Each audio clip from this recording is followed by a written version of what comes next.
What's up guys, welcome to Voicey here. This is your host, Captain Zach, and today's subreddit is r/ProRevenge with a little bit of tip. Don't forget to like, subscribe, and hit that bell to never miss an episode. This story's called Apprentice Engineer Pisses Off the Crew, Gets Left Behind 250 Miles from Home. Lordy! I was reminded of this story after a recent phone call from an old friend. A rather long one, so sincere apologies in advance. Some years ago, I got a gig working a weekend music festival. Fairly simple too, 10 bands per day and all pretty standard rock and roll fare. Boss man puts 4 of us out on the gig, me, Dreadful Boris, Big Chris, and Hammer. He also said we'd be taking out an apprentice, a young lad who was the son of a local promoter. Well, always nice to have an extra pair of hands, and it's good to help train the next generation. After all, that's how we learned in the past. As it turned out, this lad was about as much use as an aqua lung to a trout, and had an entitled attitude the size of a mid-ranged African country. On the journey down in the truck, he was boasting as to how he was a really good sound engineer already and that he could probably show us a few tricks. Oh really? We get to the venue and get busy unloading the truck. We've got a 16-tonner stuffed to the gills with 2 sound desks, and about 16 kilowatts of sound gear for front of house and about 6 kilowatts of monitors. As you might imagine, this is pretty heavy stuff and takes all of us to safely unload and get it stacked up in places, except that after unloading the first amp rack, all on wheels but it's still around 80 kilograms, the entitled brat snottily announces that I'm a sound engineer, not a humper, and promptly strolls off. Okay. Well, we don't really need him gumming up the works, we're all well used to slinging boxes around. So about an hour later, we've got the rig stacked up and strapped down, run out the multi-core to the front of house desk, and are ready to start cabling up and tying power into the on-site generator. Out of nowhere, the spotty oik emerges from whatever hole he had buried himself in and asks what he can do. I say, I'm gonna plug up the front of house, perhaps you can help Hammer cable up the speakers. I don't take orders from girlies. Quick side note here, Hammer was 5'9", drop dead gorgeous, and as hard as nails, hence her nickname. She was also a damn fine front of house engineer and a bloody good maid. Boris, Chris, and I collectively groaned inwardly and winced in anticipation of a full 16-inch broadside from Hammer. Seriously folks, you do not want to screw with her unless you want the family jewels dangling from the nearest tree. Instead, she smiles sweetly, never a good sign, and says, well, I'm sure you'll learn something useful. I then go off to play with the front of house cables while Boris and Chris busy themselves with the monitors. A while later, I'm back on stage. Spotty Oik has wandered off again. Hammer has this resigned look on her face. What happened? I ask. Turns out that, despite cables and connector ports being well labeled, the Oik had managed to make a complete pig's ear of plugging up the amp racks. Trust me, it's very hard to make this kind of mistake. I found the Oik some moments later and told him that it was not the proper way of doing things, and that if he wasn't sure what to do, that he should always ask one of us beforehand. What then comes out of his mouth absolutely floored me. I don't need to know all that crap, I'm a sound engineer! Blink. Hammer, who was standing a few feet away, snorted derisively and rolled her eyes heavenwards. It took me a few seconds to process this particular nugget of stupid. Well, you have to know how all this works, it's part and parcel of the job, and as you're here to learn, I suggest you pay attention. Well, you're just a bunch of roadies, what do you know? Upon delivering this charming bon mot, he ambles off again, leaving me to retrieve my jaw from off the deck and Hammer barely able to restrain a fit of laughter that would have incapacitated a rhino. At a guess, this idiot thought he was going to be white gloving front of house for the whole gig. An hour or so later, we're all set up, and we now have a fair idea of acts that are going to be performing. In situations like this, you rarely get the opportunity of a full-blown sound check, so you have to rely on experience to set the desk up from cold. Luckily, we got the first act on stage a half hour before the kickoff, so I could quickly get a rough sense of the overall setup. A bit of exposition. It's convenient to reuse channels across acts, so I generally keep the first 20 or so channels for drums, bass, and guitars, and the last half dozen or so channels for vocals. If a band comes in with anything else, percussion, brass, Tibetan nose flutes, etc., we whack them on channels in the middle. keeping things nice, simple, and consistent across the board, and becomes important in a moment. The working procedure in show is also simple. Dreadful Boris and Big Chris run the monitor desk, and Hammer and I run front of house. We'll do 2 acts before handing over to the other. Saves wear and tear on the ears, and when we're not running the desk, we'll handle setting up the stage for each act and troubleshooting where necessary, as well as doing runs for food and coffee in between. We also tasked the spotty oik with helping with the stage setups, which rapidly proved problematic. We finished the first act and aimed to do the turnover within 15 minutes. Generally, the incoming act will tell us their mic requirements, and we'll write up a mic plot, which then gets sent up to the front of house desk. Up comes Spotty Oik with the mic plot, and he goes back to help with the stage setup. As I'm checking each mic, I notice that I cannot hear the vocal channels. No sooner had I spotted this than Dreadful Boris comes on the intercom and asks me if I can hear the vocal channels. He can't hear them either. He then goes off to check the stage box where all the mics are plugged in. From all the way out front, I hear him shout, "Frick me!" Seconds later, he comes back on the cans. "Do you know what that fucking idiot has done? Only repatched all the vocal channels so that all the plugs on the stage box are lined up neatly one after the other. His words." "Ye gods." Boris rapidly repatches the mics and we're good to go again. A few hours later, and I'm starting my second shift out front. I won't bore you with my experiences of writing Heard on Spotty Oik on the stage shift, which, shall we say, was interesting. Currently on stage is a rather nice jazz septet. I love doing jazz. Give me a nice 20-piece big band and I'm a happy bunny. Up strolls he who shall not be mentioned and asks, "Well, can I have a go at mixing? I'm really good, you know?" Seeing as he's here to learn, I tell him he can take the next act under my supervision. This happened to be an acoustic duo, 2 guitars and 2 vocals. Even the most tyro engineer should be able to handle something so simple, right? Wrong! I've already said what I regarded as a sensible baseline on the faders for him to work with. First thing he does, he reaches for the master faders and cranks in another 15 decibels. No! Immediately, the rig teeters on the edge of feedback and I rapidly pull the mains back. Look and listen. Balance out the 2 vocals, then the guitars. Leave the mains alone. He then starts making wildly inappropriate changes to the channel's EQ. Again, the rig starts to squeak. Okay, enough. I shove him out of the way and bring it back under control.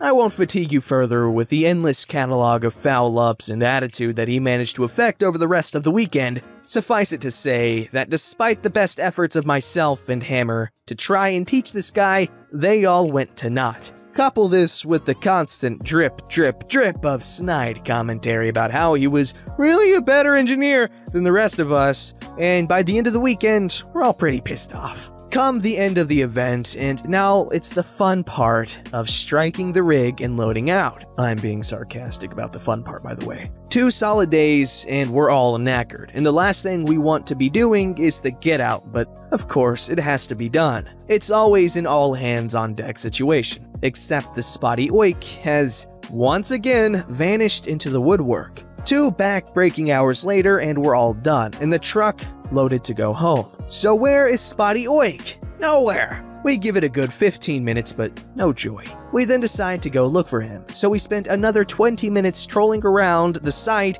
trying to find him. Again, he's done a disappearing act. We get back to the truck, it's now close to 3 AM, and almost simultaneously we say, "Screw him!" We climb back aboard and drive the 250 miles back to the warehouse to unload. Next afternoon, Bossman calls me to find out why we'd left the Spotty Oik behind. I gave him the cliff notes and then was told that the Oik had to call his dad at 3 in the morning to come and get him, a 500-mile round trip. He then said, "I never liked that promoter anyway. He was always late paying the bill on the previous gigs. Next time he calls one in the rigging crew, I'll tell him to screw off." Now I know next to nothing about audio, which is funny given the nature of my work. But I think they got the message that this guy is an entitled piece of poo-poo well across. And you know what? That's really funny. They got him good. Yeah. That's what you get. You don't get to automatically start doing the cool part of the job without getting your hands dirty a little bit.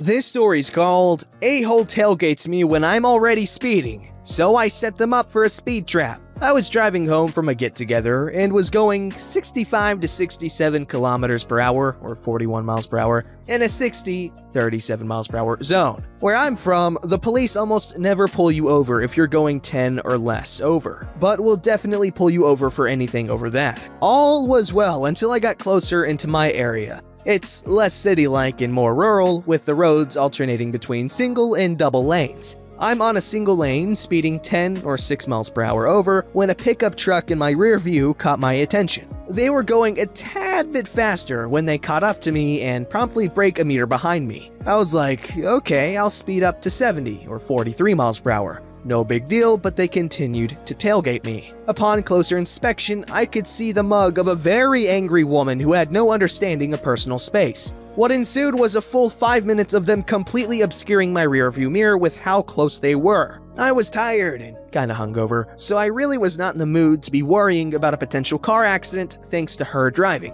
I was going to pull over to let her go around when Waze gave me a heads up that a police officer was reported up ahead. This was when I decided I'm gonna dole out some karma. I slowly dropped my speed from 70 or 43 miles per hour to 60 or 37 miles per hour. Now at the speed limit. This woman was furious. Why she didn't just pass me, I'll never know. But she was literally going slightly over the midline, yelling to herself in my rear view, flashing her full brights in a weird show-offish way to get me to go faster. I did this for another minute before I realized Waze showed the cop was less than a kilometer or 0.6 miles away. I put on my turn signal, very slowly pulled over, and watched this woman flip me the bird as she whipped past me, disappearing over the hill, now going way faster than 10 kilometers over. I continued on my way, getting up to 70 kilometers per hour, 43 miles per hour, when I cleared the hill to see flashing lights ahead. Jackpot. I drove with anticipation until I got close enough to confirm it was my friend from earlier. Not wanting to miss out on hitting her with our new secret greeting, I dropped down to 60 kilometers per hour, or 37 miles per hour, peered over and flashed the bird at her. I hope you enjoy the ticket, Karen. Oh yeah, I hate when people tailgate. It's so stupid and dangerous, it literally does nothing for you. You're still stuck behind the person, you're at risk of getting a ticket, and you're at risk of causing injury to yourself or others. It's stupid, there's no reason to do it. This story's called, Today I Fudged Up by Buying KY at Walmart. I went to Walmart to pick up some stuff. First item on my list, bottle of the old faithful KY jelly. I walked into the pharmacy section to find all that paraphernalia is now locked in a glass box. I stood there in disbelief. I have to ask for access to slip and slide now? Am I 14 again? Seriously? I was about to walk off, not wanting to ask a stranger to unlock the box. I mean, vegetable oil is cheaper anyway, right? But then a female employee just happened to walk by and ask if I needed the box opened. I sheepishly nodded my head yes, trying to not make any noise that would attract unwanted attention from the 20 people in the pharmacy line. So out of her pocket comes the loudest keychain full of keys I've ever heard. People in the toy section turned to see what the noise was and then made their kids look away. Everyone in the pharmacy turned and looked at me like, "Oh, Karen, look at that fat creepy guy who's too good to buy Jergens like normal people." So as she's unlocking the box, she bangs those keys all over the glass, making even more noise as she opens the door. In haste to get out of the situation as fast as possible, I reach in and grab my preferred sex jelly product and turn to leave. She yells at me, with everyone watching, "Excuse me? Excuse me? I have to carry that to the front for you." Seriously? Please tell me no. Shampoo is starting to feel like a more reasonable option at this point. So she grabs it out of my hand and starts walking. I won't have to shake the bottle because this very energetic woman, 4'11" fireball, is dramatically waving "hello" at every single fellow employee with my tug goo in her hand. Meanwhile, I tried to invisibly walk 5 paces behind her. Once my creep walk journey was finally at the front of the store, this woman led me past all the other customers and hands the jerk jelly to the manager on duty, pointed at me and said in the loudest socially acceptable voice for someone watching a playoff football game, "This is for this man," and pointed at me. The manager on duty, yet another woman in my life that silently judges me, started walking without making eye contact and says, "Come this way." Well, I had planned to do that, but after this public Walmart humiliation, I'm not sure I can muster the concentration to make this purchase necessary. We made our way to self-checkout as she held the bottle with 2 fingers in an outstretched arm like a dirty diaper. That's when I realized, with all the unbelievable, embarrassing display of following the hand waver to the front, I didn't get anything else on my list. My handbasket was completely empty, so my entire purchase was KY jelly. The lady looked at me and said, "Is this all you needed?" Well, yes, because I left my dignity back in the pharmacy. And that is the story of my last Walmart purchase ever. Oh, that's messed up. I feel like they were trying to make this dude feel bad. Why would they do that? Why would they lock? Okay, I guess that makes sense. People, I can imagine, would steal stuff like that more often than,